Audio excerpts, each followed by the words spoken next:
중학개미들이 요즘에 BYD 주식을 많이 산다라고 그래.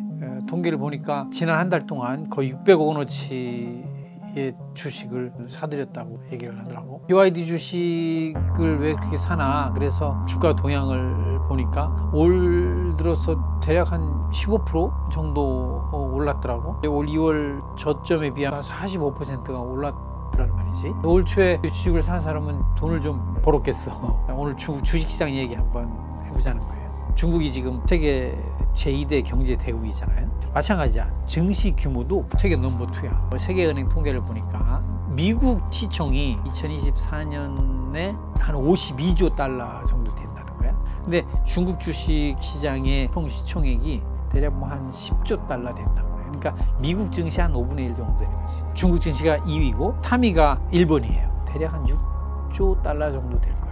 우리는 1.8조 달러 정도 된다고 그래. 그러니까 우리보다는 훨씬 한 6배 정도 큰 거지. 요건 이제 대륙 시장 이야기고, 또 세계은행은 각국의 증시 시총을 이야기하면서 홍콩을 따로 분리해서 적시를 해요. 홍콩 증시 대략 시총 규모가 한 4조 달러 정도 돼. 근데 지금은 홍콩 증시를 중국 증시와 분리해서 생각할 수가 없는 상황이에요. 아까 얘기했듯이 홍콩에 상장된 많은 기업들이 대륙 기업들이기 때문에 대륙 경제 그리고 대륙 증시의 영향을 안 받을 수가 없어요. 세계은행은 홍콩 증시를 따로 분리해서 통계를 내지만 내 생각에 이제 홍콩 증시도 중국 증시라는 큰 틀에서 봐야 될 거야. 그래서 그걸 다 합하면 중국 증시의 시총 규모가 대략 한 14조 달러 정도 된다고 봐요. 14조 달러 정도의 규모를 가진 중국 증시는 과연 어떠한 성질을 가지고 있느냐. 내가 주목하는 첫 번째 중국 증시의 특징은 경제 따로 주가 따로예요. 일반적으로 증시는 경제 상황을 반영하게 되어 있어. 보통 증시를 경제 선행지표라고 얘기를 한단 말이지. 근데 중국은 좀 달라. 경제는 굉장히 발전하고 성장하고 있는 데 비해서 주식시장은 그냥 기어다녀요. 중국이 WTO에 가입한 게 2001년. 그때 중국의 GDP가 1조 5천억 달러 정도 됐어.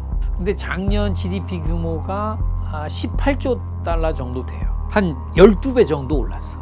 근데 주가는 2001년 그때 당시에 주가가 대략 2000포인트 좀 넘었어요.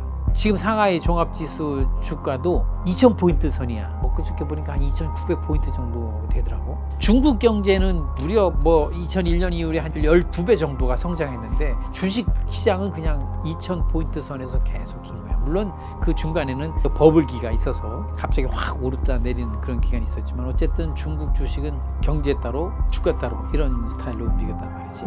물론 시총 규모를 볼 때 아니면 상장 회사로 볼 때 많이 늘어났다라고도 할 수 있지만 GDP에서 차지하는 증시 시총의 규모를 비교해 보면 그 자본시장의 발전을 알 수가 있어요. 작년 중국 시총을 전체 GDP와 비교해 보면 대략 한 65%밖에 안 돼. 근데 이 수치가 미국은 194%야. 그리고 일본도 한 126%, 심지어 인도도 대략 한 130% 정도 돼요. 100%가 넘는 거야. 근데 중국은 65%밖에 안 돼요. 그 얘기는 뭐냐면 중국 경제의 성장에 비교해 볼 때 자본시장 발전 수준이 야하다는 걸 보여주고 있어요.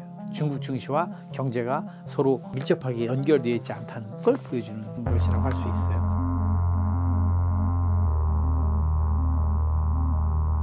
두 번째 중국 증시의 특징은 나는 정책시라고 봐. 증시는 시장 수급에 따라 가격이 결정돼요. 근데 중국 같은 경우에는 이런 시장의 수급보다는 오히려 정책적 요소가 주가 변동에 더 큰 영향을 미쳐요. 그게 바로 정책시라고 하는 거야. 정책이 시장의 수급을 압도하는 그런 시장의 특성을 가지고 있다. 그래서 정책시적 특성을 가지고 있다라고 얘기를 해요.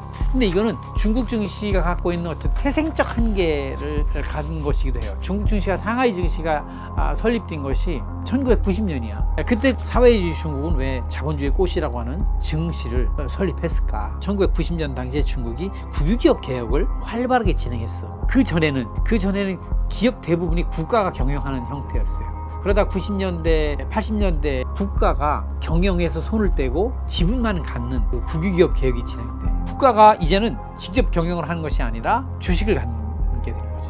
주식을 가지고 있으면 어떻게 돼? 주식이 거래될 시장이 필요하잖아. 그래서 상하이에 만든 게 그 상하이 주식시장이에요. 그러니까 중국 주식시장은 설립 자체가 국유기업 개혁을 위한 것이었어. 등소편 이렇게 얘기하잖아. 시장은 어떤 존재냐? 그냥 정책 운용의 한 툴이다. 자원을 합리적으로 배분할 수 있는 좋은 수단이고, 그래서 우리가 시장이라고 그러는 수단을 이용해서 자원을 배분하는 그걸 뿐이다라는 얘기예요. 주식시장도 마찬가지야. 그냥 자기네들 정책 운영하는 하나의 툴로 증시를 바라보고 있는 거예요. 그 컨셉 자체가 정책에 따라서 얼마든지 증시의 구조를 바꿀 수도 있고, 수급도 통제할 수 있고, 정책에 따라서 상장도 조절할 수 있고, 이런 생각을 기본적으로 가지고 있어요. 그렇기 때문에 시장의 수급보다는 정책, 국가의 어떤 방침, 이런 것이 시장을 압도하는 이런 형태를 보인단 말이지.